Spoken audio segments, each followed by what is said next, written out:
अभी आप सब लोग इस बात को जानते हैं कि देश भारत के अंदर छत्रपति साहू जी महाराज को आरक्षण का जनक कहा जाता है और वही व्यवस्था अनुच्छेद 16 में बाबा साहब ने दिया कि लोक नियोजन में अवसर की समानता और 16 खंड 4 में जिनकी समाज में पर्याप्त भागीदारी नहीं है, शिक्षा और सामाजिक दृष्टि से जो पिछड़े उनको आरक्षण की व्यवस्था की गई।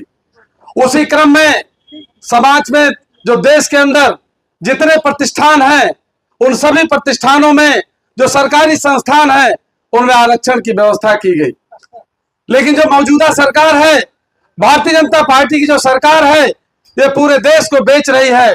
उसके साथ साथ देश के जितने प्रतिष्ठान हैं सबका निजीकरण कर रही है, सरकारी संस्थानों को बंद कर रही है या उसको पूंजीपतियों के हवाले बेच दे रही है। ऐसे हालात में जब आपके पास लोक नियोजन रहेंगे ही नहीं, सरकारी संस्थान रहेंगे ही नहीं, तो आरक्षण स्वतः ही आपका समाप्त हो रहा है।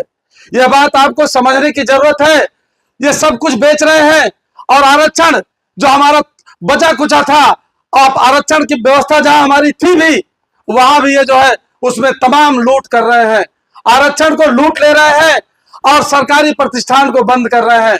ऐसे हालात में, ऐसी परिस्थितियों में हम सबको मिलकर के भारतीय जनता पार्टी को हराने की जरूरत है, इसको सत्ता से बेदखल करने की जरूरत है।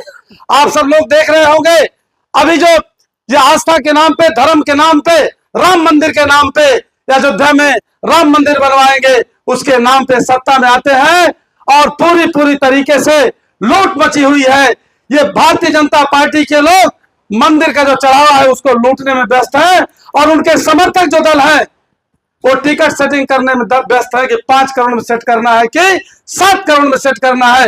यही यूपी राजभर पंचायती राज मंत्री है, लेकिन पंचायती राज मंत्री के रहते हुए पूरे उत्तर प्रदेश को धोखा दिया, ये कह करके कि पंपलेट छपवाया जा रहा है, पर्चा छपवाया जा रहा है, चुनाव समय पे होगा। लेकिन उसके बाद भी ये इतना बेहया है कि इसका कोई जवाब नहीं है, समय पर चुनाव नहीं कराया। क्योंकि भारतीय जनता पार्टी ये बात जानती है, ये बात समझती है कि माननीय नेताजी मुलायम सिंह यादव जी ने जो हम लोगों को पंचायत में आरक्षण दिया था 73वें संविधान संशोधन के माध्यम से, अनुच्छेद 243 से संशोधन करके ये व्यवस्था की गई थी कि एक राज्य निर्वाचन आयोग का गठन किया जाएगा और राज्य निर्वाचन आयोग का काम सिर्फ ये होगा कि पंचायत चुनाव समय पे कराने का काम करेंगे। लेकिन भारतीय जनता पार्टी के लोगों ने नहीं किया है काम। इसलिए नहीं किया कि उनको इसके पहले जब आप कल्पना करेंगे, जो हमारे पुराने लोग हैं जानते होंगे कि प्रधानी जिसके घर में रहती थी आजीवन उसी के घर में रहती थी, प्रमुखी जिसके पास रहती थी उसी के पास रहती थी। लेकिन धन्य हो माननीय नेताजी मुलायम सिंह जी का, जिन्होंने 73वां संविधान संशोधन लागू करके उत्तर प्रदेश के अंदर पंचायती राज व्यवस्था को लागू किया और गरीब से गरीब के लोग प्रधान, बीडीसी, जिला पंचायत प्रमुख बनने लगे। ये बीजेपी को नहीं सुहाया, इसने जो है किसी न किसी तरीके से पंचायत चुनाव को टालने का काम किया। और अगर कोर्ट ने बहुत दबाव नहीं बनाया तो मैं दावे के साथ कह रहा हूं कि 27 चुनाव अगर पार हो गया तो फिर पंचायत चुनाव नहीं कराएंगे। इससे आप लोग सावधान हो जाइए। हर तरह से लूट रहे हैं, हर तरह से बेच रहे हैं, हर तरह से आस्था के साथ खिलवाड़ कर रहे हैं। देश हमारा है, हमारे पुरखों का है, हमारे पुरखों ने संघर्ष किया है, उसको बचा लीजिए।